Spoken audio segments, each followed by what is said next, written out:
For the last several months, the City of Atlanta Office of the Inspector General and I have been subjected to threats, bullying, intimidation, and harassment at the hands of people who have been the subjects of our investigations. Pure and simple, it's retaliation. The attacks have been systematic, sustained, and savage. As we have uncovered more corruption, once again, at the highest rungs of City Hall, the attacks have gotten worse. Now, you've heard a little bit about our office. As James Radford said, our job is to identify fraud, waste, abuse, and corruption to serve this city. And that's exactly what we have done. We reported it to you, the public, because transparency and accountability matter. That's what it is to have an Office of Inspector General. Through our work, we've been able to protect city employees who have been victimized by abuses by city leaders. Through our work, we've been able to call out favoritism and collusion in procurement to help level the playing field for city vendors, not just the special few, but for all city vendors. Through our work, we've identified bribery so that you residents and small business owners don't have to pay a toll for the city services that you're already paying for with your taxpayer dollars. You, the public, have appreciated our work. You've recognized the care and professionalism and detail of our reports. I am so incredibly proud of the work that's been done by the dedicated professionals of the OIG team, many of whom are behind me now.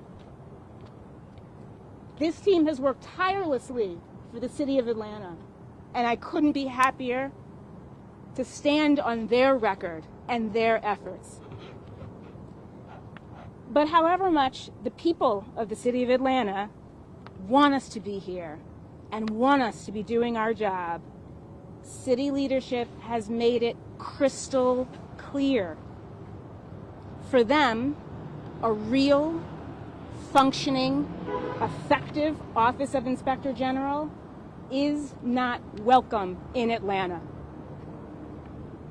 They claim to stand with OIG, but quite clearly, their actions speak louder than their words. On our end, we present facts. They tell falsehoods about our operations.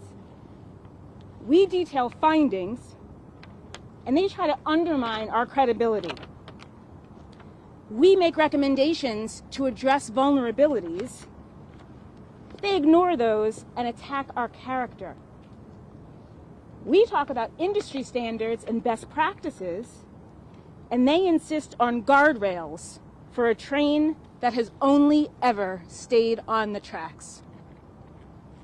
None of this is lost on the people who are actually paying attention. The public isn't fooled. The public recognizes an assault on government oversight when it sees it. And the public has every right to ask the obvious question: why? Why the unrelenting effort to hurt an office that's here to identify wrongdoing for the benefit of the city? We've watched for months as these city leaders have proposed legislation to weaken the office, while they've attempted to demean the staff of the office, and as they've tried to ruin my professional reputation. Now, a little about me. Some of you have gotten to know me.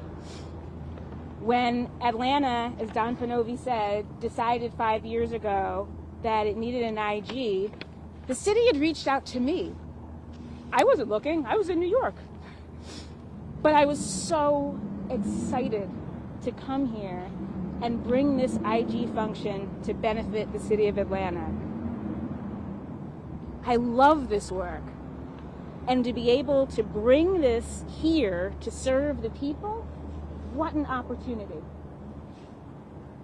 Those of you who have gotten to know me know that I am a little bit of a nerd, right? I love learning about IG work. And so taking that experience, not just based on what I knew from New York, but wanting to build on it to make sure that this office could be the best that it could be. So that means studying what's happening in other cities and other counties, seeing what operations they have, what their policies and procedures are, what their legislation looks like, so that the City of Atlanta Office of Inspector General could be the best that it could be. I've cared so much and tried so hard so that I could best serve my new city. And until last year, I have absolutely loved this job. Now, it hasn't been easy. The people behind me can attest to the fact that it has not been easy. But I've loved it. I've loved the challenge of it. I've loved connecting with city employees and city stakeholders. Ultimately, I've loved serving this city. The legislation that everyone's been talking about, that's going to be voted on today, is going to destroy the office. I'm not going to mince words about that. It is going to destroy the office. I know it, you know it, and they know it.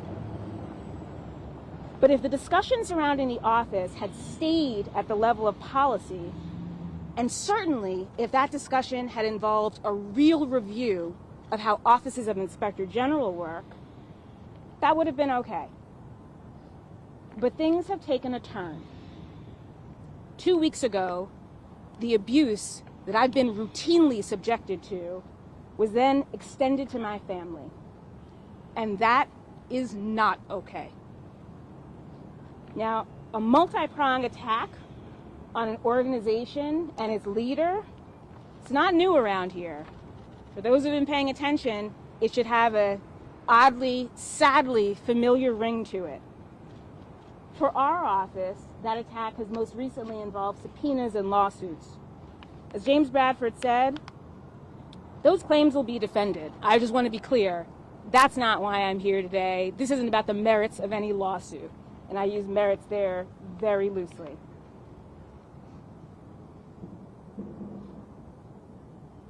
As James noted, the lawsuit claims will be defended, and truly, thank goodness for board-approved James Bradford.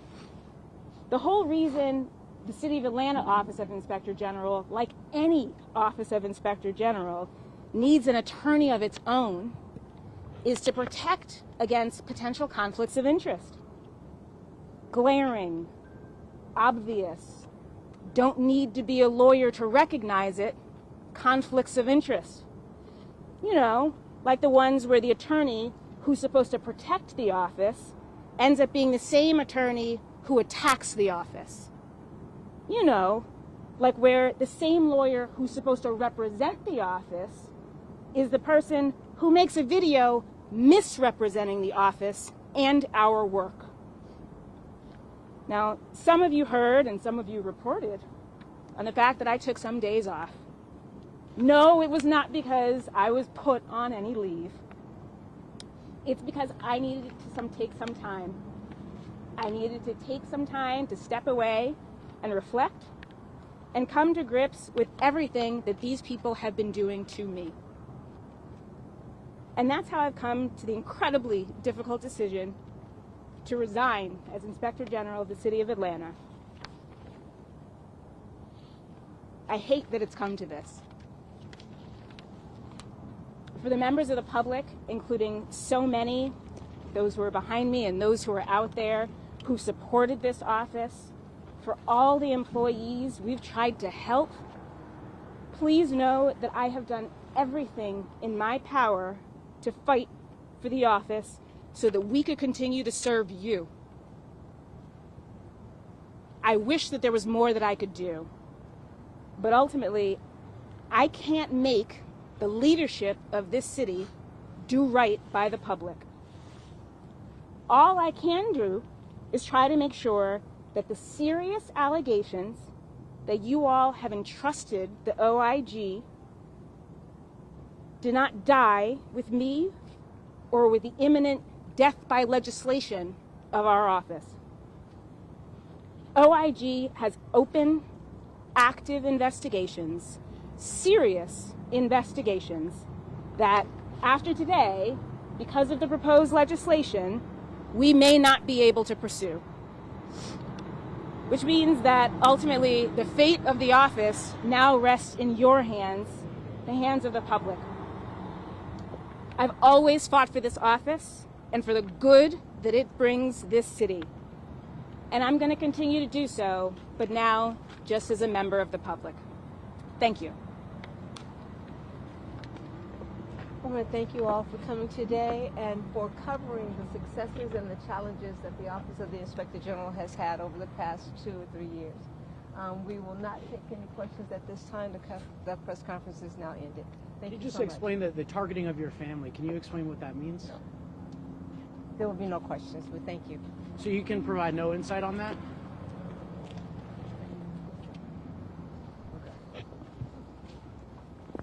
Thank you so much. You're awesome. Thank you. Copies of the correspondence that we issued to the city attorney's office, if anyone would like a copy. And I've got gloves on, so we got 10 copies here. So like a buffet. Take as much as you want, but eat all you can. Thank you. Appreciate it. All right. Thank you.